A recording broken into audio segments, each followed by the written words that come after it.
Hola queridos amigos, qué alegría poder estar nuevamente con ustedes. Estamos muy contentos de retomar, ¿cierto? Retomar un poquito lo que es este sermón de la montaña, que de verdad que está abriéndonos todo un espectro de lo que es la vida cristiana. Sí, qué gusto de saludarlos también y poder compartir con ustedes la bendición que tenemos de la palabra del Señor.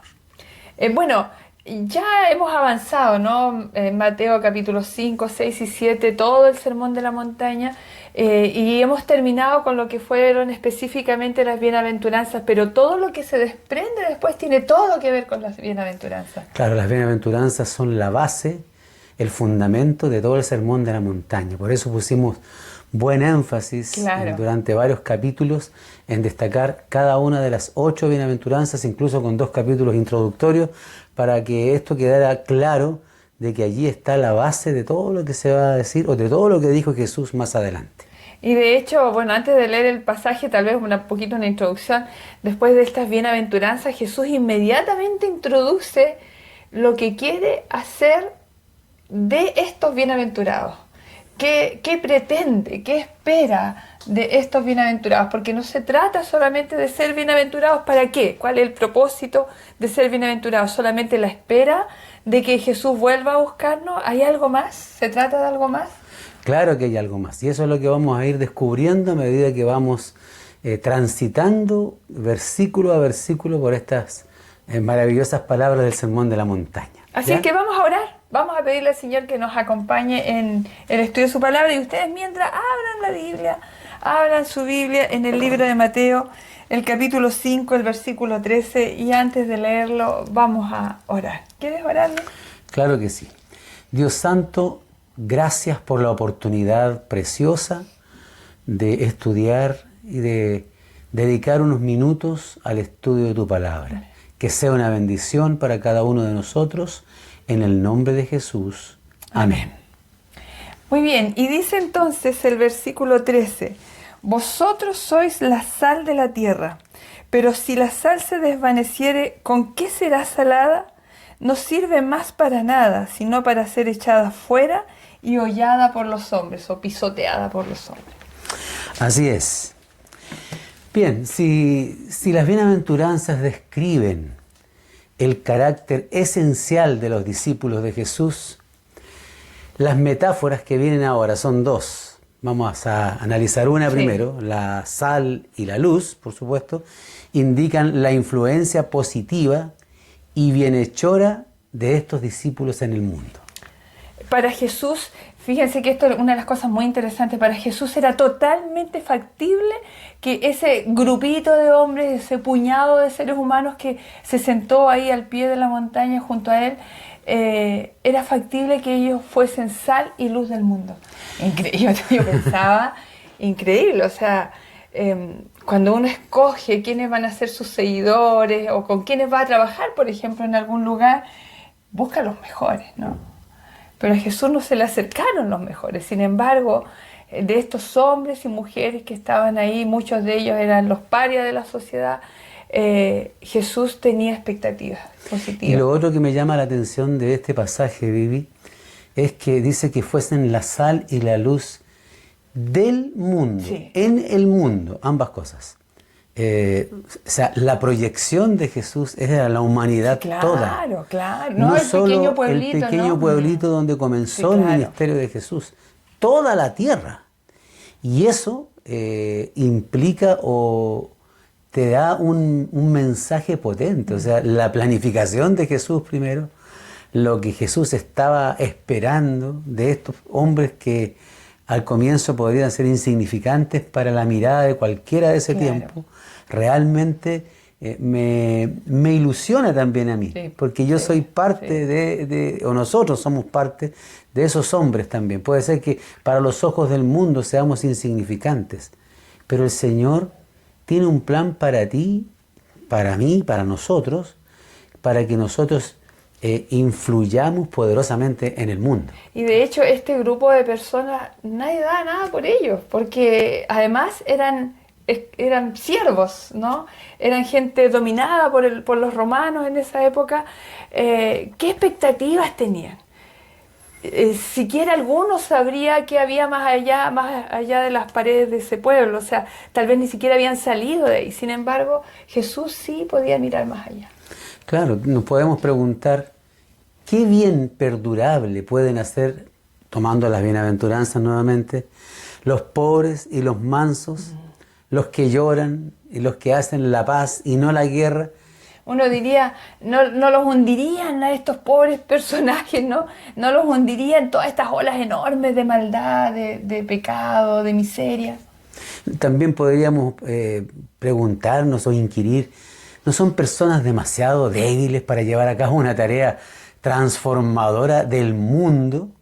Más aún cuando ellos eran un puñadito, 12, que apenas entendían la misión del Señor y unos pocos discípulos que se estaban sumando. La multitud no captaba nada. Eran minoría, igual que nosotros ahora. O sea, el mundo cristiano, que realmente es seguidor de Jesús, no más perfecto, sino que realmente está buscando ser manso, humilde, llorar, buscar la justicia, hacer la paz, está dispuesto a ser perseguido.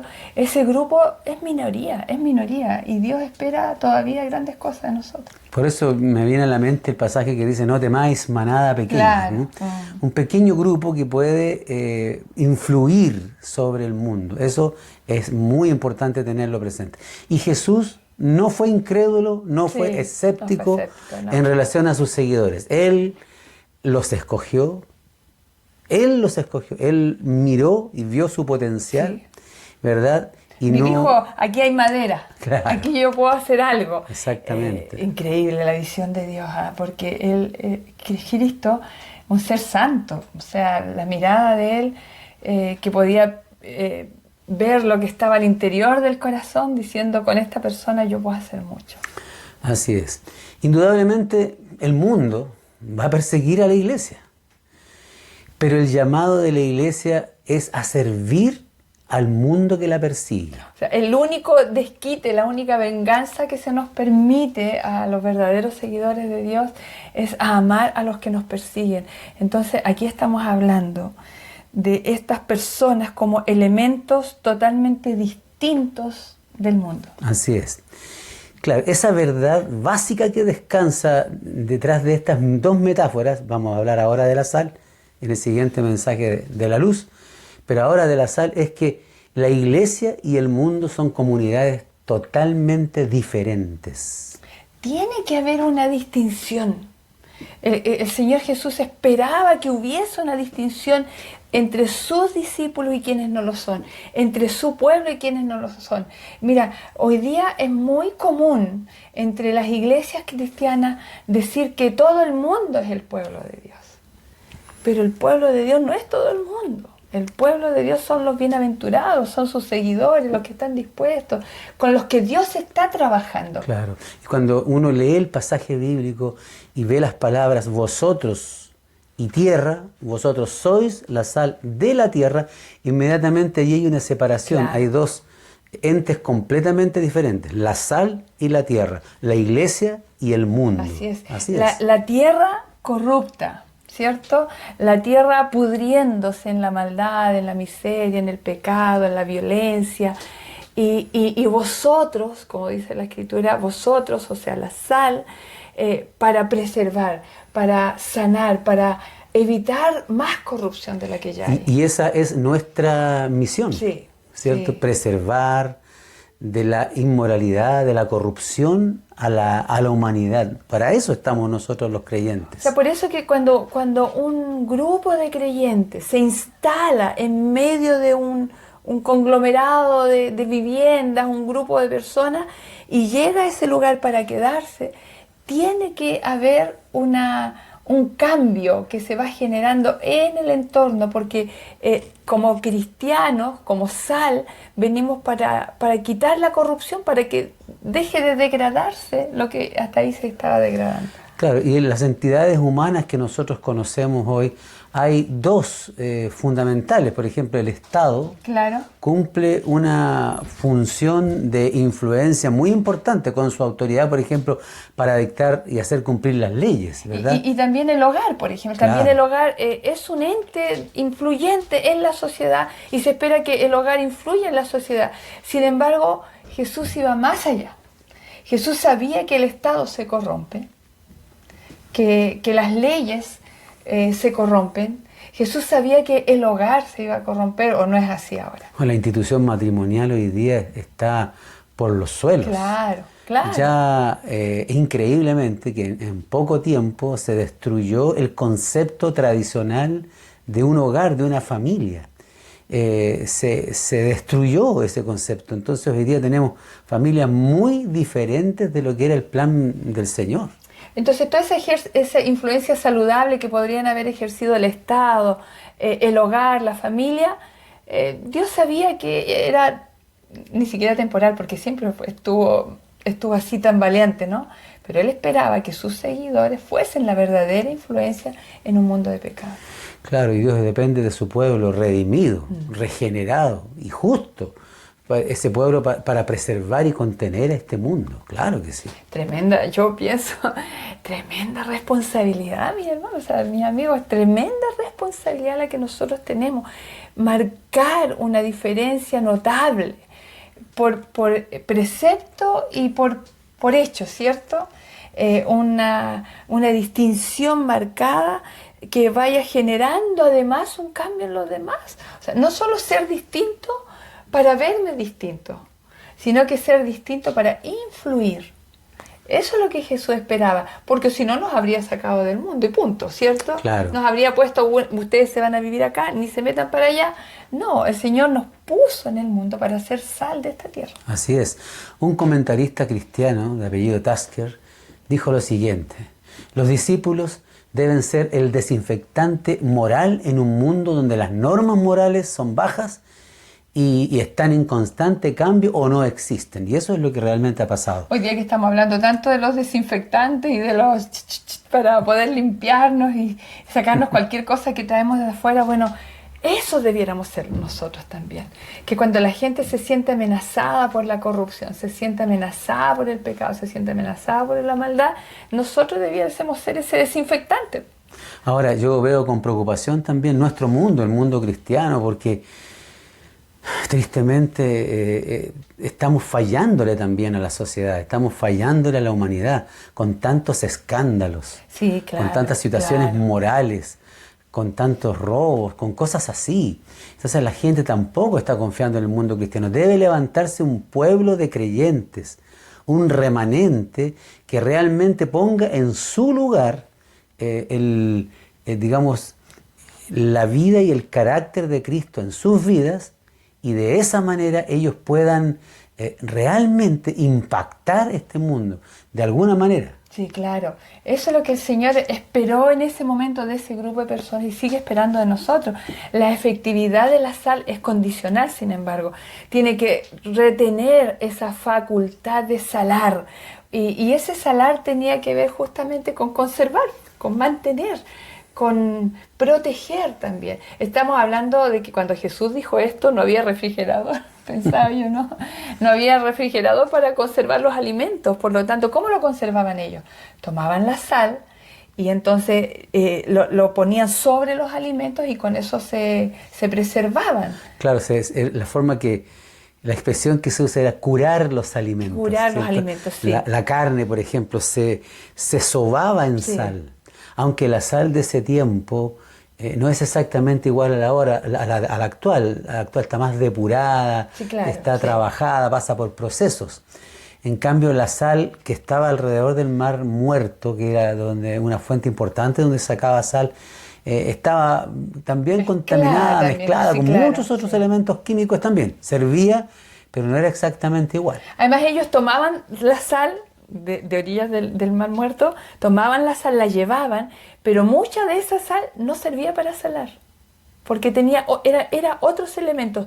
Parecía sal, estaba rotulada, por decir, yo rotulo todo en mi cocina, estaba rotulada como sal, pero no servía para salar. Claro. Entonces, por eso que cuando Jesús les dice estas palabras a la gente, lo comprenden tan bien. Así Les es. queda clarito.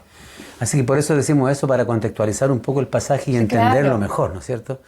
¿Qué es la sal? La sazón cristiana es el carácter cristiano, Claro. tal cual se lo claro, describe las bienaventuranzas. El discipulado cristiano comprometido, tanto en palabras como en obras. Miren, qué importante es esto.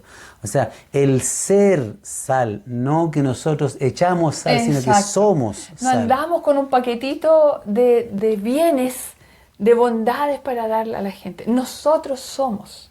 Y esa es la gran diferencia, ¿cierto? Estamos tan preocupados, Luis, de hacer cosas. Y no estamos a veces tan preocupados de ser quienes Dios espera que seamos.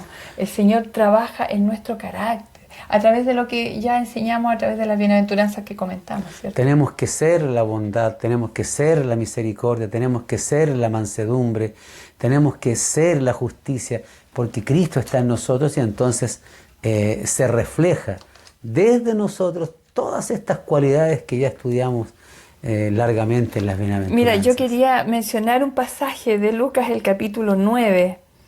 A ver. ¿Me El pasé? verso 50. Sí. Lucas 9, Lucas 50. 9:50, que es el paralelo también. Lucas, hablando del Sermón del Monte, dice, aquí está, Jesús dijo, no se lo prohibáis, porque... No es ese, ¿cierto? ¿Lucas? Creo que me perdí. Dice, buena es la sal, Eso. mas si la sal se hace insípida, ¿con qué la sazonaréis? Y aquí está esta partecita de este pasaje, dice, tened sal en vosotros mismos, tened sal en vosotros mismos y tened paz unos con otros. O sea, el Señor Jesús quería que en nosotros hubiese sal, porque solo así nosotros íbamos a poder ser sal. Claro, y aquí hay varias reflexiones que se pueden hacer súper importantes, Sí. mis queridos amigos y hermanos. Si los cristianos, por ejemplo, se ajustan social y culturalmente a los no cristianos y se contaminan con las impurezas del mundo, pierden toda influencia, ¿cierto? A veces queriendo nosotros llegar a la gente, ¿cierto? Ser más cercanos, nos mimetizamos tanto que el que está allá, el que está en la tierra, digamos, no se da cuenta que nosotros somos la sal. Claro, porque a veces tememos decir nuestra posición, Sí, claro. destacar lo que nosotros creemos. Y entonces empezamos a minimizar nuestras propias creencias, nuestros propios valores. Y entonces finalmente terminamos imitando o mimetizándonos con el mundo y finalmente perdemos la distinción de ser sal. Y es tremendo que a veces queremos ser tan amplios de mente como lo es el mundo. Nosotros tenemos que ser amplios de corazón para amar al mundo, para amar las personas que están en este mundo. Pero nuestra mente tiene que estar cautivada, como decía Lutero, ¿no?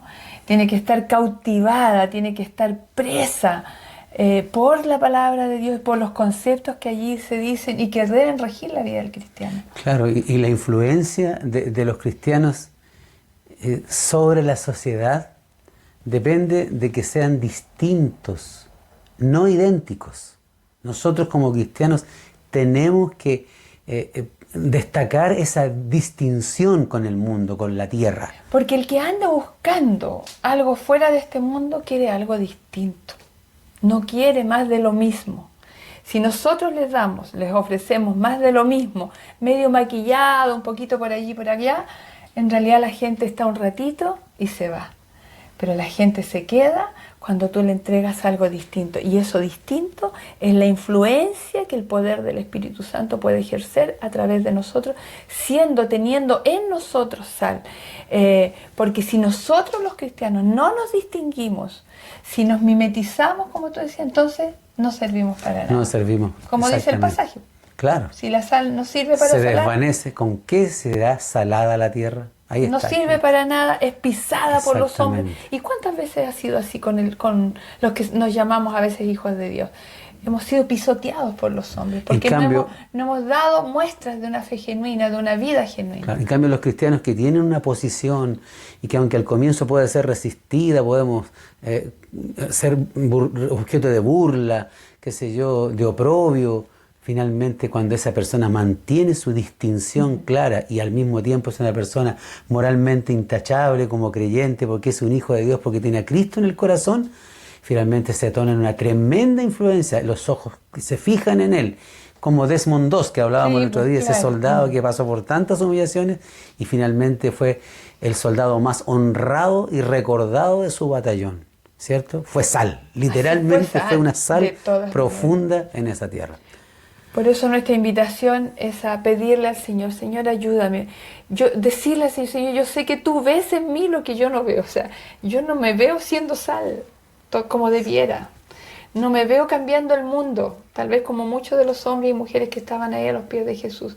No me veo generando grandes cambios, pero increíblemente Jesús sí me ve a mí, te ve a ti como un agente de cambio de este mundo. Todavía, a pesar del mundo de maldad y de todas las olas que tienen que pasar sobre esta humanidad, Jesús me ve a mí, te ve a ti como un agente de cambio. Ayúdanos, Señor, a ser ese agente de cambio. Vamos a orar para ser nosotros esos agentes de cambio, porque somos la sal, porque Cristo está en nosotros y el mundo finalmente lo sabrá. Oremos. Querido Dios, gracias por esta enseñanza tan preciosa, maravillosa. Saber que nosotros podemos ser una influencia distintiva y positiva en este mundo que no sabe lo que quiere, pero nosotros sabemos lo que necesita, porque somos tus hijos. Danos, Señor, el valor de ser hombres y mujeres que realmente podamos influenciar, salar con nuestra presencia cada rincón donde nos encontremos, ya sea el trabajo, la universidad, el vecindario, etc. Señor, ayúdanos a confiar en lo que tú ves y no en lo que nosotros vemos, porque tú eres el que puede todo, tú eres el que va a producir en nosotros así el querer como el hacer por tu buena voluntad. Gracias, Dios. Ayúdanos y bendícenos y bendice a cada uno de nuestros amigos que está allí escuchando este mensaje y que todos de verdad podamos desear ser sal en este mundo. Te lo pedimos con humildad en el nombre precioso de Jesús. Amén. Amén.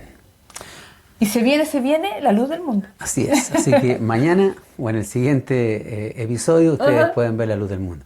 No se olviden de suscribirse para recibir estos mensajes y si quieren darle like, también. Se puede. Se puede. Chao, que estén Un muy abrazo, bien. chao. Dios los bendiga.